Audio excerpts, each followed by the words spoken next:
오늘은 함께 읽으신 사무엘하 19장 16절에서 39절 말씀을 중심으로 사무엘하 강의 9번째 시간, 성경 전체로는 성경이 보여주시는 길 88번째, 주보의 순서가 좀 잘못됐는데요, 88번째더라고요. 그래서 상처를 잘 극복해야 합니다 라는 제목의 말씀으로 잠시 은혜를 나누겠습니다. 지난주에 우리는 하나님 앞에 범죄했던 다윗이 겪어야 했던 아픔으로 아들 압살롬이 반역을 일으켜서 그래서 왕궁을 버리고 급히 도망하는 장면을 살펴봤습니다. 그런데 도망하다가 두 사람을 만났던 거 기억나시죠? 한 사람은 시바라고 하는 사람이었고요, 또 한 사람은 시므이라고 하는 사람이었죠. 기억나십니까? 네, 그 두 사람 다 사울과 관계 있는 베냐민 지파 사람들이었습니다. 시바는 도망하는 다윗에게 호의를 베풉니다. 먹을 것을 주고 좋은 것을 대접하면서 그렇게 다윗에게 호의를 베풀죠. 근데 이 시바가 누구냐면 사울의 손자고, 그리고 다윗의 친구였던 요나단의 아들이었던 무비보셋의 종입니다. 그런데 먹을 것과 좋은 것을 다윗에게 주면서 이제 다윗에게 호의를 베푸니까 다윗이 좋은 마음이 있었던 거죠. 그래서 이제 예루살렘에 있는 무비보셋의 안부를 이렇게 이 시바의 주인이니까, 그래서 무비보셋의 안부를 물으니까 이 무비보셋이 어떻게 이야기합니까? 모함을 하죠. 무비보셋이 예루살렘에 있는데 다윗이 이렇게 쫓겨난 것에 대해서 막 기쁘게 생각하고, 그래서 이제 하나님께서 우리 사울의 집안을 다시 회복시키려고 하는가 보다, 그래서 나에게 이 왕위를 돌리려고 하는가 보다 라고 하면서 기뻐하더이다 라고 하면서 이 무비보셋을 모함합니다. 그러자 다윗이 이제부터 무비보셋의 모든 재산은 다 네 것이 될 것이다 라고 하는 장면 기억나시죠? 자, 그리고 또 한 사람 시므이는 어떤 사람이죠? 다윗이 도망할 때 그 다윗과 다윗의 일행들을 따라다니면서 돌을 던지고 막 저주하면서 다윗을 마음을 아프게 했던 사람이었습니다. 그런데 다윗이 그를 내버려 두면서 어쩌면 그것이 하나님께서 나를 향해서 책망하시는 말씀일지 어찌 알겠느냐라고 하면서 그를 해하지 않고 내버려 두었던 그 모습 기억나시죠? 자, 오늘 본문의 내용은 이제 시간이 흘러서 압살롬의 반역이 실패하고 다시 다윗이 왕권을 회복하는 장면입니다. 그래서 압살롬은 죽고 이제 다윗은 다시 예루살렘으로 돌아오는 장면인데요, 그때 누구를 만나냐면 도망할 때 만났던 두 사람 시므이와 시바를 만납니다. 그리고 또 누구를 만나요? 무비보셋을 만나죠. 그리고 바르실레라고 하는 사람을 또 만나게 됩니다. 그리고 그를 만나면서 그들과 있었던 일들을 처리하는 다윗의 모습을 보게 되는데요, 그런데 다윗에게는 이 다윗이 만났던 이 세 부류의 사람은 어떤 사람들로 구분이 되느냐면 아주 다루기 어려운 사람, 그러니까 이 시므이와 시바라고 하는 이 아주 다루기 어려운 사람이 있고요, 또 한 사람 애매한 사람 무비보셋이 있습니다. 그리고 또 한 사람은 누구예요? 굉장히 다루기 쉬운, 나에게 잘해줬던 바르실레라고 하는 이 사람을 만나죠. 그래서 이렇게 다루기 어려운 사람, 애매한 사람, 쉬운 사람 이렇게 구분됩니다. 왜냐하면 시므이라고 하는 사람은 다윗이 왕권을 잃어버렸을 때 다윗을 저주했던 사람이란 말이죠. 그러니까 다윗과는 함께 할 수 없었던 원수 같은 사람이었습니다. 내가 힘이 없을 때 나를 괴롭혔던 사람, 그런데 이제 내가 다시 힘을 가지게 되었으니까 이제 그를 처단해야 돼요. 간단하게 그를 이제 처단하면 됩니다. 그런데 문제는 뭐냐면 그를 지지하고 따르는 사람들이 있었단 말이죠. 그가 어느 지파 사람이라고요? 베냐민 지파, 사울 집안의 사람들, 그러니까 사울을 패하고 다윗이 왕이 되었으니까 여러분, 다윗의 이 유다 지파와 베냐민 지파 사이에 지금 이 좋지 않은 그런 감정의 골이 있는 거죠. 게다가 이 시므이는 다윗을 맞으면서 몇 명을 데리고 왔어요? 1000명.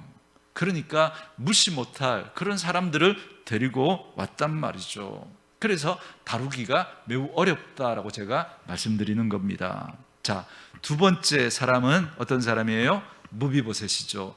여러분, 무비보셋은 굉장히 여러분 이 억울함이 있는 사람입니다. 그죠? 지금 다윗은 그 상황을 잘 몰라요. 그죠? 시바에게 들은 말만 있지 자기는 아직 그 상황을 파악하지 못했어요. 시바가 좋은 것과 먹을 것을 주면서 이제 무비보셋에 대하여서 모함을 하면서 다윗이 이렇게 아들 압살롬의 반역으로 쫓겨났을 때 잘됐다, 하나님께서 다시 우리 사울 집안의 왕권을 회복시키려고 하는가 보다, 나에게 다시 이 왕권을 돌리려 하나 보다라고 하면서 막 잘됐다라고 그렇게 무비보셋을 모함했으니까 다윗은 나에게 잘해주는 사람, 나하고 친한 사람, 그 사람이 내게 한 그 말 때문에 거기에 마음이 많이 기울은 거예요.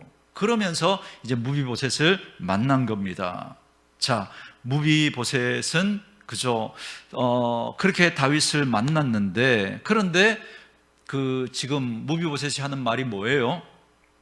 다윗이 쫓겨난 동안 자기는 왕권을 막 이렇게 다윗의 왕권을 내가 챙기려고 모함을 했던 게 아니라, 알고 보니까 다윗이 도망다니는 동안 막 슬퍼하면서 슬픔 가운데 있었다라는 걸 이야기해주고 있단 말이죠. 그래서 다윗은 아직 상황은 몰라요. 우리는 이 상황을 지금 알고 있잖아요. 그래서 이 무비보셋이 억울하다, 이제 이런 상황을 알고 있지만 다윗은 지금 그런 상황 파악이 제대로 안 된 거예요. 자기에게 잘해준 그 사람의 말만 듣고 지금 이 무비보셋을 만나면서 그의 말을 듣고 있단 말이죠. 그래서 애매한 거예요. 이 사람은 다루기가 굉장히 애매해요. 이게 맞나? 이 말이 맞나? 지금 애매한 그런 상황 가운데 있는 사람으로 구분할 수 있겠습니다. 그리고 세 번째, 이 바르실레라는 사람은 아주 다루기가 쉬운 사람이죠. 바르실레는 다윗이 아들 압살롬의 반역으로 도망 다니면서 이 요단 동편 마하나임으로 도망쳤을 때 자기 생명의 위협을 무릅쓰고 다윗과 그 일행을 이렇게 도와주었던 충성스러운 조력자란 말이죠. 은인이죠.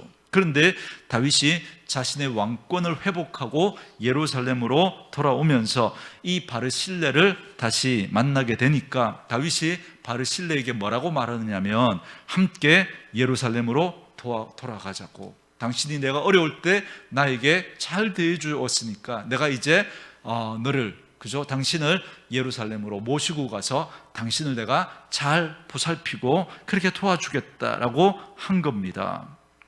그런데 바르실레가 따라가지 않습니다. 그러면서 자기의 아들을 다윗에게 맡기는 장면이 오늘 본문에 나옵니다. 그러니까 이 사람은 나한테 순수한 마음으로 호의를 베풀어 주었던 사람이니까 내가 다시 힘을 가지게 됐으니까 잘해주면 돼요.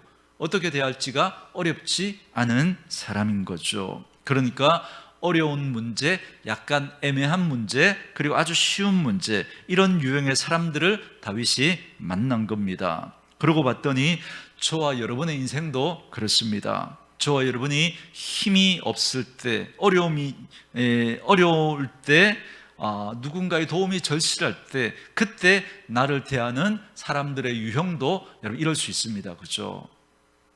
나에게 호의를 베풀어 주셨던 사람, 좀 나를 애매하게 대했던 사람, 그리고 나에게 또 잘 대해 주었던 적대적이었던 사람, 이렇게 세 부류로 나눌 수가 있을 것 같습니다. 그런데 내가 힘을 가지게 되었을 때, 그때 그 사람들을 어떻게 대할 것인가? 다시 내가 힘을 갖고 권한을 가지게 되었을 때 나에게 적대적이었던 사람, 애매하게 나를 대했던 사람, 그리고 호의적으로 나를 대했던 사람, 이 사람들을 어떻게 대할 것인가, 그들을 어떻게 처리할 것인가, 이걸 오늘 다윗의 모습을 통해서 우리가 한번 생각해 보려고 하는 겁니다. 왜냐하면 오늘 다윗이 빠졌던 함정이 있거든요. 그게 오늘 우리가 다루게 될 아주 중요한 핵심 포인트가 될 겁니다. 자, 우리 그 마음으로 한번 잘 따라와 보시기 바랍니다. 자, 16절부터 23절까지 우리 다시 한번 읽도록 하겠습니다. 제가 한 절, 여러분들이 한 절, 16절부터 23절까지 읽습니다. 제가 16절 읽습니다. 바후림에 있는 베냐민 사람 게라의 아들 시므이가 급히 유다 사람과 함께 다윗 왕을 맞으러 내려올 때에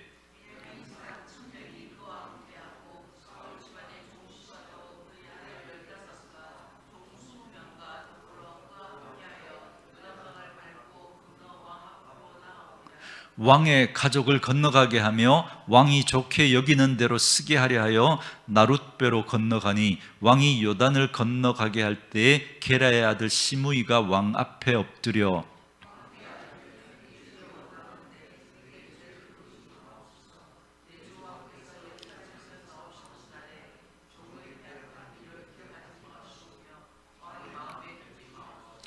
왕의 종 내가 범죄한 줄을 아옵기에 오늘 요셉의 온 족속 중 내가 먼저 내려와서 내 주 왕을 영접하나이다 하니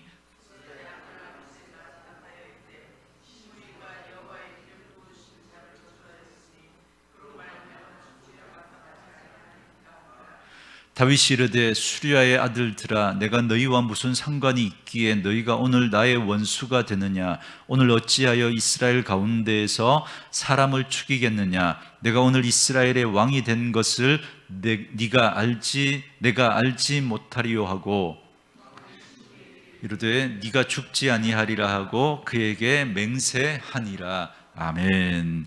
자, 시므이 입장에서 보면요, 자 보세요. 여러분, 사울 가문의 베냐민 지파 사람이 시므이잖아요, 그죠? 그런데 다윗이 왕이 되니까 정치적으로 이 사울 가문이었던 이 시므이하고는 여러분 좀 관계가 좀 좋지 않은 거잖아요, 그죠? 그런 불편한 이해관계 속에 있었던 사람이 시므이인데, 그런데 다윗이 아들 압살롬의 반역으로 이제 왕궁에서 쫓겨나서 도망을 갔다라고 하니까 자기가 불편하게 생각했고 미워했던 사람이 이제 어려움을 당하게 되니까 잘 됐다라고 하면서, 그죠? 다윗에게 돌을 던지고 조롱했던 사람이 시므이입니다. 그런데 다시 다윗이 힘을 가지게 되니까, 그러니 이제 큰일 난 거죠. 그래서 이제 어떻게 합니까? 시므이가 생각하다가 자기 지파 사람 1000명을 데리고 누구보다 먼저 뛰어나와서 다윗을 맞은 겁니다. 그러면서 다윗이여, 내가 당신에게 범죄했으니 나를 용서해 주십시오라고 그럽니다. 이걸 보면 그는 굉장히 기회주의자였다라는 걸 알 수 있습니다. 왜요? 그는 좀 전에 다윗을 향해서 그렇게 돌을 던지고 저주했던 사람이거든요. 그런데 다윗이 다시 왕권을 회복하게 되니까 다시 그 앞에 납작 엎드리는 이런 모습을 보면 그는 참 기회주의자였다라는 걸 알 수 있습니다. 그래서 그 옆에, 다윗 옆에 있었던 아비새라고 하는 장관이 뭐라고 말하느냐면, 이 아비새는 처음부터 늘 한결같은 일관적인 태도를 보였던 사람입니다. 여러분, 시므이가 다윗을 저주할 때도 그는 어떻게 했어요? 왕이시여, 나를 보내서 저 죽은 개만도 못한 저를 처단하게 해주십시오. 그래서 저의 입을 제가 막겠습니다라고 했는데, 참 희한하죠. 다윗은 아비새의 입을 막아버립니다. 그리고는 지금도 아비새가 뭐라 그래요? 그가 지금 왕 앞에 엎드려 용서를 구하고 호의를 베푸는 것 같지만, 왕이시여, 그는 하나님의 기름 부은 자를 멸시한 사람 아닙니까? 그를 처단해야 합니다라고 지금 말을 할 때 다윗은 또다시 아비새를 그렇게 하지 못하도록 막습니다. 그러면서 뭐라고 말했느냐면 이렇게 말해요. 다윗의 말 잘 들어보세요. 아비새야, 내가 지금 이스라엘의 왕이 되러 가는데, 내가 지금 민심을 잃어버리고 이제 반역으로 쫓겨났다가 다시 이제 회복하고 다시 이제 왕권을 확립하려고 이제 다시 예루살렘으로 가는 것 아니냐. 그러니 내가 저 시므이를 죽여서 괜한 갈등을 만들 일이 뭐가 있겠냐, 이런 뉘앙스로 지금 아비새에게 이야기하고 있는 겁니다. 다윗은 지금 뭘 걱정하고 있냐면 그동안 내가 잃어버렸던 민심을 생각하고 있는 거예요. 지금 내가 다시 권력을 회복하기는 했지만 아직 민심이 내게로 돌아온 건 아니란 말이죠. 그런데 지금 시므이는 자기 세를 과시라도 하는 듯 베냐민 지파 사람들, 다윗이 가장 불편하게 생각했을, 그죠? 가장 예민하게 생각했을 그 베냐민 사람들 1000명을 데리고 나온 거예요. 무시할 수 없는 사람인 거죠. 그래서 다윗은 무슨 지혜를 짜낸 거냐면, 이런 상황에서 내가 저 사람 처단하게 되면 아직 내게 돌아오지 않은 그 민심을 다시 잃어버릴 수 있겠구나라고 생각하고 옳고 그름을 뒤로 하고는 그를 그냥 내버려 둡니다. 어찌 보면 정치적으로 매우 지혜로운 그런 선택인 것처럼 보입니다. 왜냐하면 나는 지금 예루살렘에 돌아가서 갈등을 봉합하고 통합해야 되는 그런 지도자니까 나에게 적대적이었던 저 사람 내가 그대로 끌어안는 저런 포용력 있는 그런 모습들을 보여주면 사람들이 나를 지도자로 인정할 거야 라고 하는 판단을 내렸던 거죠. 여러분, 이런 고민들을 우리도 살아가면서 하게 될 때가 있습니다. 그런데 여러분, 처음에 다윗은 어떤 사람이었냐면 하나님의 기준이 굉장히 명확했던 사람입니다. 여러분, 사울이 자기를 죽이려고 할 때 도망 다니다가 그 다윗이 사울을 죽일 수 있는 기회, 절호의 길 2번이나 있었죠. 그때 다윗과 함께 했던 사람들이 뭐라 그랬어요? 왕이시여, 저 사울을 죽이십시오.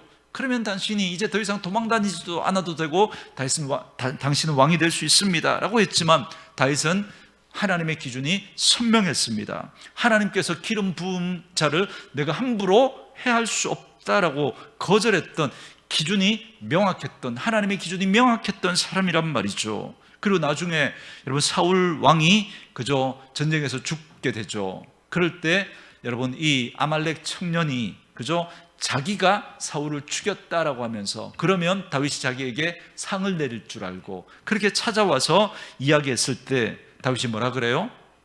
네가 하나님의 기름 부은 자를 어찌 함부로 그렇게 했느냐라고 하면서 오히려 그 청년을 그저 죽여버립니다. 처단해버립니다. 그런 하나님의 기준이 선명했던 다윗이었습니다. 그런 다윗이 지금 어떤 모습을 보여요? 하나님의 기준이 점점점 흐릿해지고 있는 그 모습을 보이고 있는 거예요. 아비새가 이렇게 말하잖아요. 하나님께 기름 부음 받은 자를 함부로 멸시한 저 사람 처단해야 됩니다. 그대로 두시겠습니까? 라고 이야기하고 있는데 지금 다윗은 그 기준보다도 뭐가 더 중요한 거예요? 내가 잃어버린 민심을 다시 회복하는 거, 이게 더 중요했던 거예요. 내가 다시 민심을 얻어야 되니까 저를 죽여서 괜한 분란 일으키고 싶지 않다는 겁니다. 그래서 그를 그냥 포용합니다. 사실 여러분, 포용한 것도 아니죠. 그냥 덮고 넘어간 거예요. 포용한 것처럼 하지만 그냥 덮고 넘어간 거거든요. 목사님, 다윗의 이런 포용력 있는 모습을, 정말 자기를 정말 죽이려고 했던, 그저 저주했던 그 사람까지 끌어안고 통합하는 정말 뛰어난 지도자의 모습 아닙니까? 그런 다윗의 모습을 목사님 왜 함부로 그렇게 폄하합니까? 여러분, 그렇게 목사님 참 삐딱한 것 같아요. 그렇게 말하실까봐 제가 본문을 한번 찾아드릴게요. 이 본문 때문에 제가 그렇게 보는 겁니다. 여러분, 열왕기상 2장 8절 9절로 와보시기 바랍니다. 열왕기상 2장 8절 9절. 이 구절은 다윗이 죽으면서 솔로몬에게 유언을 남기고 있는 말씀인데요, 우리 같이 한번 읽어볼까요? 열왕기상 2장 8절부터 9절 말씀까지 같이 읽습니다. 시작. 바후림 베냐민 사람 게라의 아들 시므이가 너와 함께 있나니 그는 내가 마하나임으로 갈 때 악독한 말로 나를 저주하였느니라. 그러나 그가 요단에 내려와서 나를 영접함으로 내가 여호와를 두고 맹세하여 이르기를 내가 칼로 너를 죽이지 아니하리라 하였노라. 그러나 그를 무죄한 자로 여기지 말지어다. 너는 지혜 있는 사람이므로 그에게 행할 일을 알지니 그의 백발이 피 가운데 수월에 내려가게 하라. 아멘. 뭐라고 유언을 남겨요? 저 시므이를 편하게 죽도록 그냥 내버려 두지 말라는 거예요. 그렇게 지금 솔로몬에게 유언을 남긴 겁니다. 그리고 끝내 시므이는 솔로몬에게 처단이 되고 맙니다. 그러니까 다윗은 진짜 시므이를 용서하고 포용했던 게 아니에요. 정치적인 판단으로 포용해주는 척 했지만 사실은 그냥 자기의 어떤 민심을 얻어야 하는 그것 때문에 그냥 듣고 넘어간 겁니다. 그런데 이런 판단을 하는 데 있어서 그에게 빠져 있었던 건 뭐예요? 하나님이 빠진 거예요. 하나님의 기준이 빠져버린 거예요. 그가 그렇게 민감하게 가지고 있었던 하나님에 대한 기준이 아니라 내 옆에 있는 사람의 이야기, 그리고 내가 마음을 끌어모아야 되는 그 사람들의 이야기만 그에게 가득했던 겁니다. 정말 포용력이 있었다면 여러분 아들에게 이런 유언을 남기면 돼요, 안 돼요? 안 되죠. 이 이야기를 읽고 다시 오늘 본문으로 오면 지금 시므이를 그가 용서해 주고 있는 것 같지만 사실은 용서해 준 게 아니었던 거예요. 죽어 보자 이렇게 시므이에 대해서 이런 마음을 품고 있었던 겁니다. 나에게 지금 정치적으로 부담이 되니까, 지금 이렇게 베냐민 지파 그 사람들을 의식하니까 그 사람 1000명이나 되는 사람들을 데리고 지금 이렇게 나온 이 시므이를 잘못 건드렸다가 민심이 더 악화될 수 있겠다라고 생각하고 그를 포용하는 척 같지만 마음속에는 여전히 이런 응어리가 있었던 거죠. 여러분, 다윗의 이러한 모습이 어려운 문제를 바르게 처리해가는 정말 하나님의 백성의 바른 태도인가 우리 한번 고민해 봐야 한다는 겁니다. 정치적으로는 지혜로워 보여요. 상황적으로는 지혜로워 보여요. 그러나 하나님 앞에서는 어떠해야 하는가, 이걸 우리가 고민해야 한다라는 겁니다.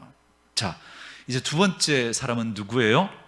무비보셋입니다. 다윗이 예루살렘으로 돌아오는 길에 드디어 무비보셋을 만나게 됩니다. 그러자 다윗이 무비보셋에게 첫 번째 묻는 게 이 말이죠. 여러분 25절 보십시오. 제가 읽을게요. 24절부터 제가 읽을게요.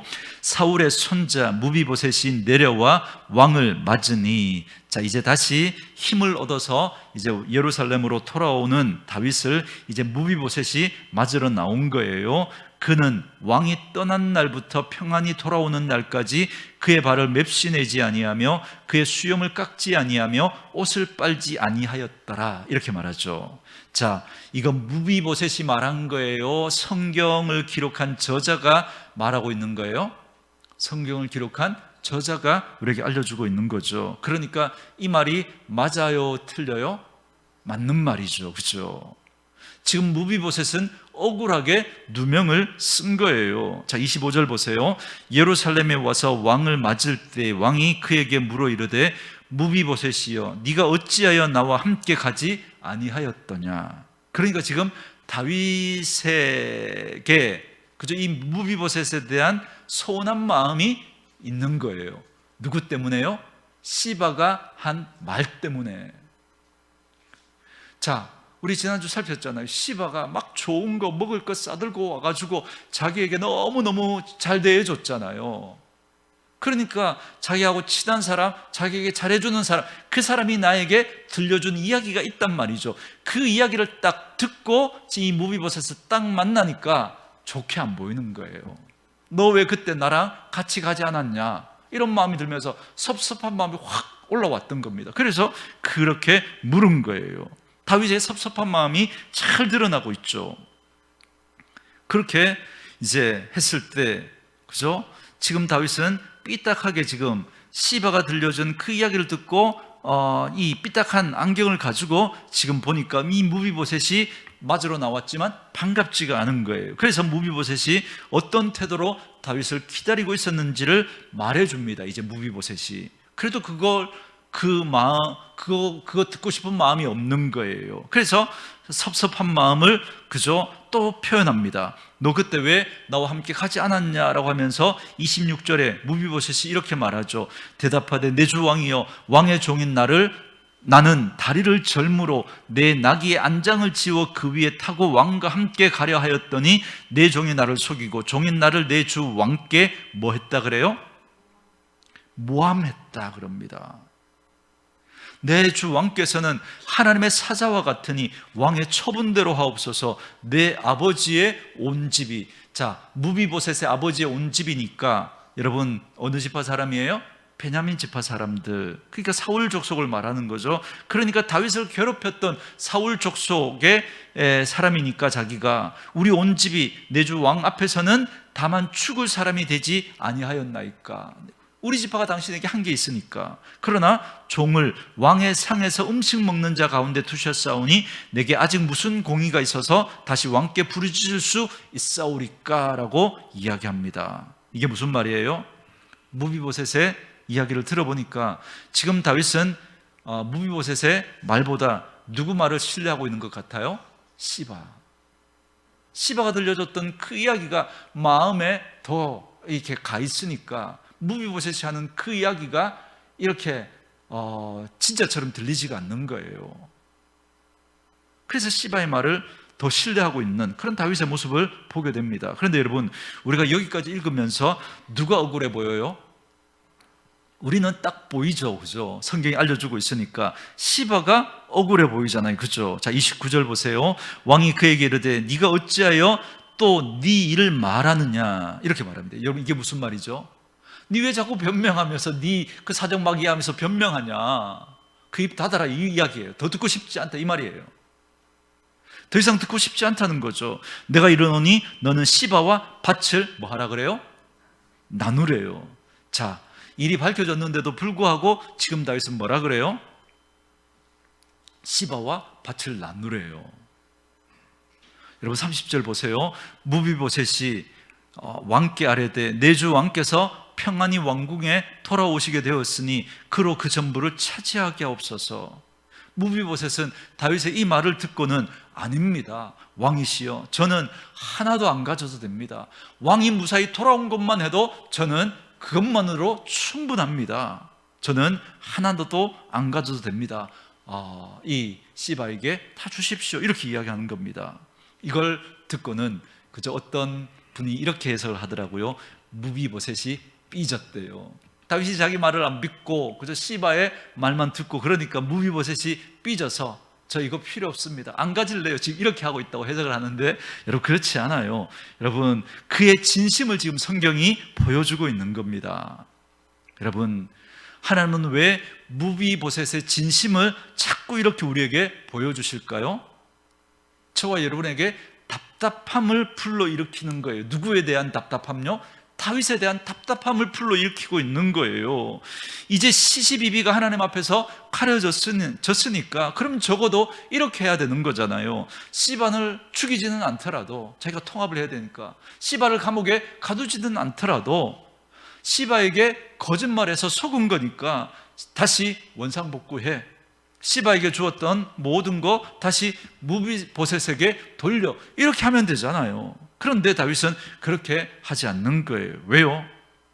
그는 지금 이 시바가 시므이와 같이 있잖아요. 시므이와 같이.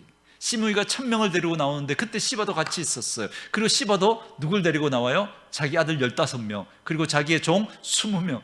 만만치 않은, 그죠? 나도 이런 사람 있습니다, 그죠? 이야기를 하면서 이렇게 데리고 나온 거예요. 그러니까 이 시바도, 그죠? 이제 괜히 건드렸다가 문제가 발생할 것 같으니까 좋은 게 좋은 거라고 그냥 덮고 넘어가고 싶었던 거예요.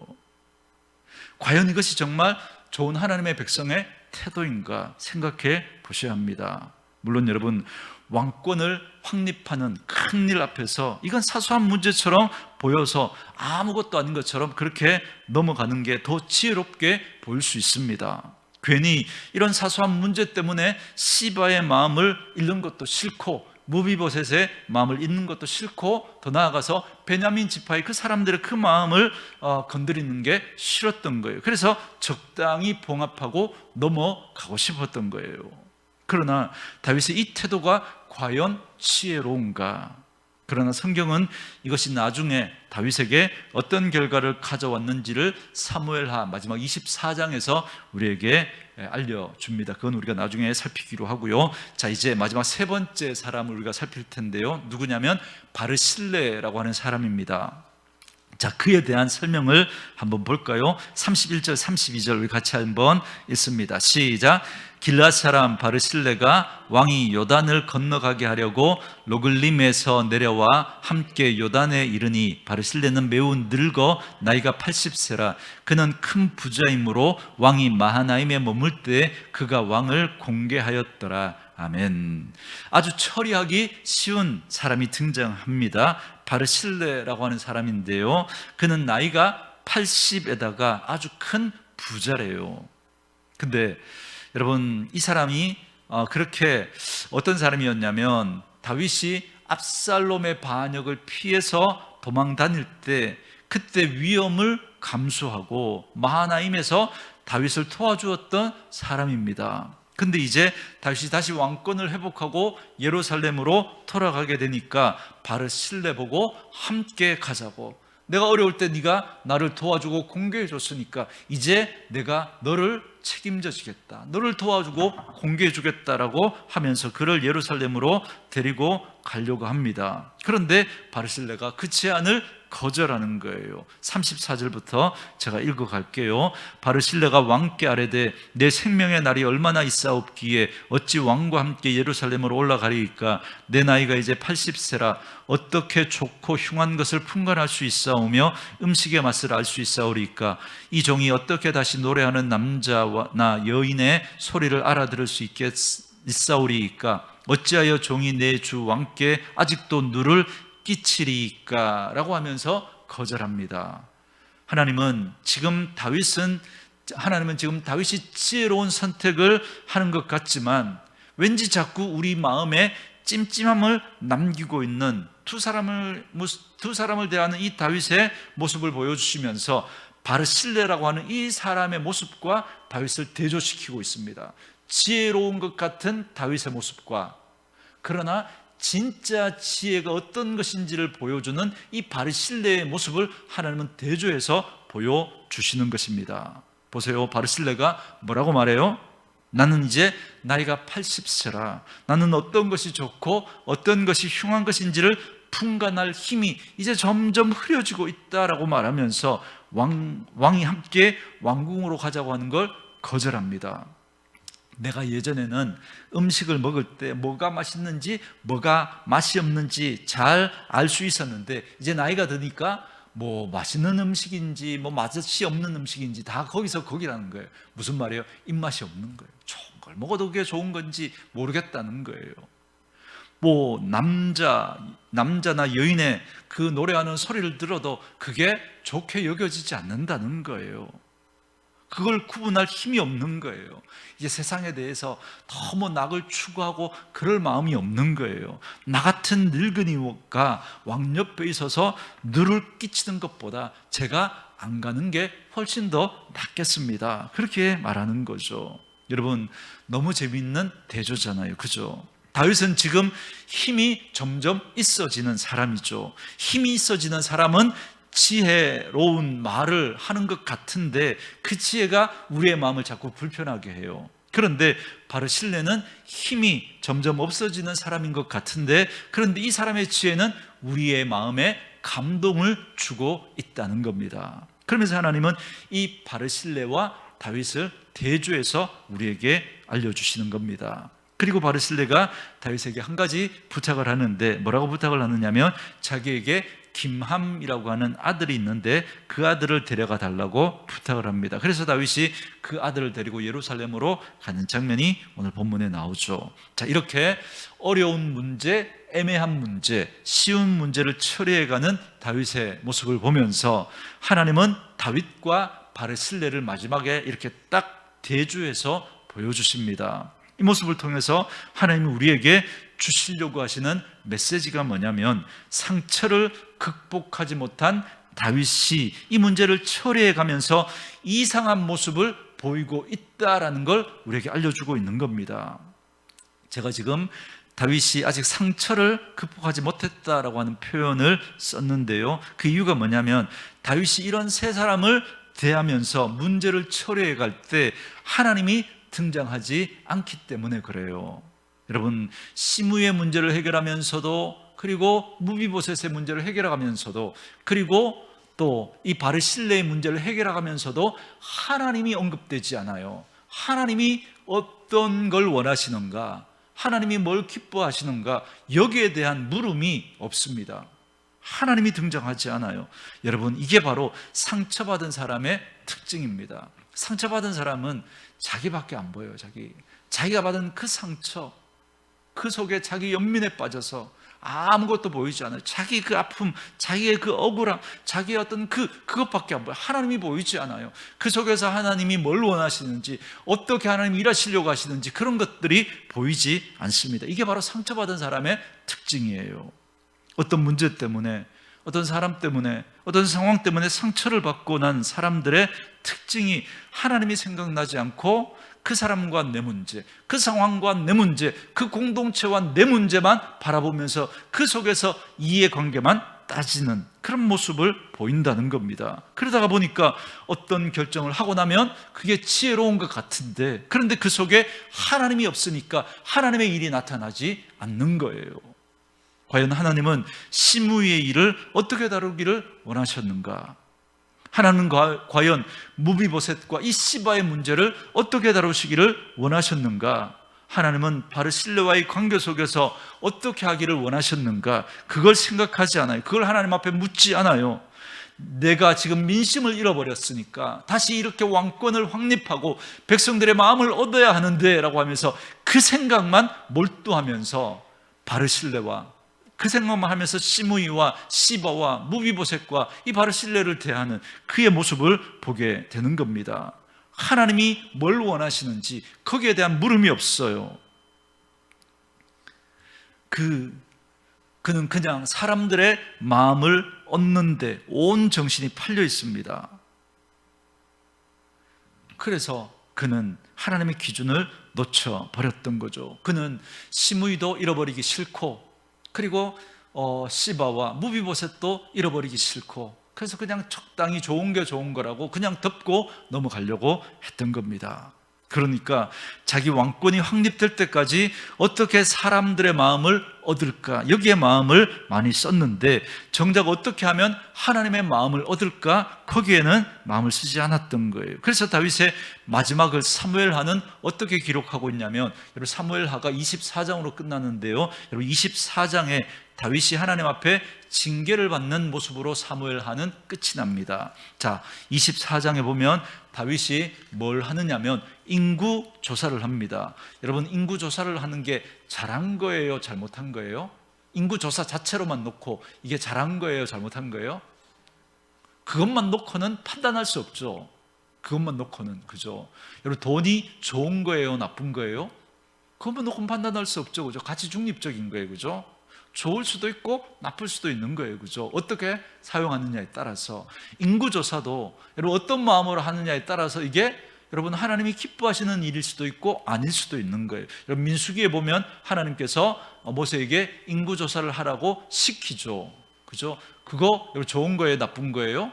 좋은 거죠. 하나님이 하라고 하신 거니까. 그런데 지금 다윗이 인구조사를 하는 건 하나님이 하라고 하신 게 아니에요. 다윗은 어떤 마음으로 인구조사를 하느냐면, 지금까지 백성들의 마음을 얻으려고, 민심을 얻으려고 자기가 그렇게 애썼던 그 결과를 보고 싶었던 거예요. 자기가 막 인간적으로, 정치적으로 막 이런 선택을 하고 결정을 해가지고 내가 이룬 것들이 무엇인가, 이걸 한번 확인해 보고 싶었던 겁니다. 그래서 하나님은 그 인구조사를 기뻐하시지 않았던 거예요. 그래서 그때 하나님이 그 다윗의 그 행동에 대해서 징계를 내리시는 겁니다.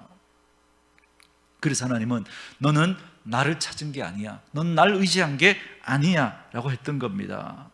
자, 한번 그 모습 볼까요? 사무엘하 24장 10절로 와보세요. 24장 10절,